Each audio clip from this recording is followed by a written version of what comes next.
அனைவருக்கும் வணக்கம். சைத்ர நவராத்திரி முன்பு வாங்க வேண்டிய 5 அதிர்ஷ்ட பொருட்கள் என்னென்ன? அதாவது இந்த சைத்ர நவராத்திரி மார்ச் 19 வியாழன் அன்று ஆரம்பித்து மார்ச் 27 அன்று வெள்ளி அன்று நிறைவடைகின்றன. இந்த நல்ல நாளில் கலசம் வைக்க உகந்த நேரம் மார்ச் 19 காலை 6:52 மணிக்கு துவங்கி 7:23 மணி வரை உள்ளன. மேலும் அபிஜித் முகூர்த்த நேரம் மார்ச் 19 பகல் 12:05 முதல் 12:53 மணி வரை உள்ளன. அம்பிகையை வழிபட உகந்த இரவாக 9 இரவு உள்ளன. அவற்றின் முக்கியமாக பங்குனி மாதத்தில் கொண்டாடப்படும் நவராத்திரிக்கு சைத்ர நவராத்திரி என்று பெயர். இந்த 9 நாட்களும் துர்கா தேவியின் 9 வடிவங்களாக சொல்லப்படும் நவ துர்க்கைகளை வழிபடுவதற்கு மிக ஏற்ற நாட்களும் கூட. மங்களம், மகிழ்ச்சி, அதிர்ஷ்டம், செல்வ வளம் இவற்றை தரும் சைத்ர நவராத்திரி வழிபாட்டை துவங்குவதற்கு முன் வீட்டை சுத்தப்படுத்தி அம்பிகையை வீட்டிற்கு அழைக்க தயாராவது வழக்கம். அதோடு குறிப்பாக இந்த 5 பொருட்களை சைத்ர நவராத்திரிக்கு முன்பு வீட்டில் வாங்கி வைத்தால் வாழ்வில் உள்ள கஷ்டங்கள் நீங்கி மகிழ்ச்சி, செழிப்பு என்பது ஏற்படும். அவை இந்த சைத்ர நவராத்திரிக்கு முன் வாங்க வேண்டிய 5 முக்கிய பொருட்கள் என்னன்னா, ஃபஸ்ட்டு வெள்ளி நாணயம் அல்லது தங்க நாணயம்.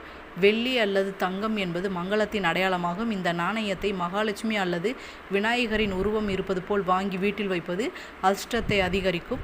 இது தெய்வீக தன்மையையும் அதிர்ஷ்டத்தையும் ஈர்க்கும் என்பது ஐதீகம். ரெண்டாவது பார்த்திங்கன்னா, ஸ்ரீ யந்திரம். சாஸ்திரங்களின்படி ஸ்ரீ யந்திரம் மிகவும் சக்தி வாய்ந்ததாக உள்ளன. இது அம்பிகையின் இருப்பிடமாகவும் கருதப்படுகிறது.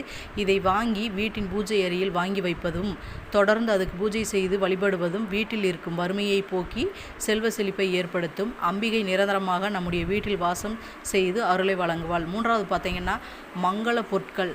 மங்கள ரூபியான துர்க்கை அம்மையும் மகாலட்சுமி தாயாரையும் மகிழ்விக்க மங்கள பொருட்களான வளையல்கள், குங்குமம், சிவப்பு நிற பொட்டு, கண்மை போன்ற மங்கள பொருட்களை வாங்கி வந்து நவராத்திரியின் போது அம்பிகைக்கு படைக்கலாம். இதனால் மகிழ்ச்சியான மங்களகரமான திருமண வாழ்க்கை அமையும் என்பது ஐதீகம். நவராத்திரி காலத்தில் இவற்றை சுமங்கலி பெண்களுக்கு தானமாக அளிக்கலாம். இதனால் அவற்றை அம்பிகையே நேரில் வந்து பெறுவதாக ஐதீகம். நாலாவது பார்த்திங்கன்னா, தாமரை. தாமரை தெய்வீக மலராக கருதப்படுகிறது. மகாலட்சுமியின் இருப்பிடமாகவும் கருதப்படுகின்றன.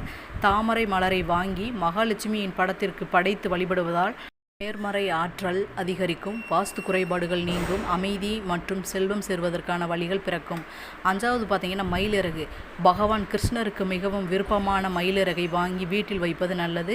மேலும் வீட்டின் பூஜை அறை அல்லது வரவேற்பறையில் இதை வைப்பது மிக மிக நல்லது. இது ராகு, கேதுவால் ஏற்படும் தீய விளைவுகளை குறைக்கின்றன மற்றும் வீட்டில் செல்வ வளத்தை அதிகரிக்க செய்யும். நீங்கள் இந்த நாளுக்கு முன்னாடி இந்த பொருட்களை உங்களோட வீட்டில் வாங்கி வைப்பது செல்வ செழிப்பை ஏற்படுத்தும். நன்றி.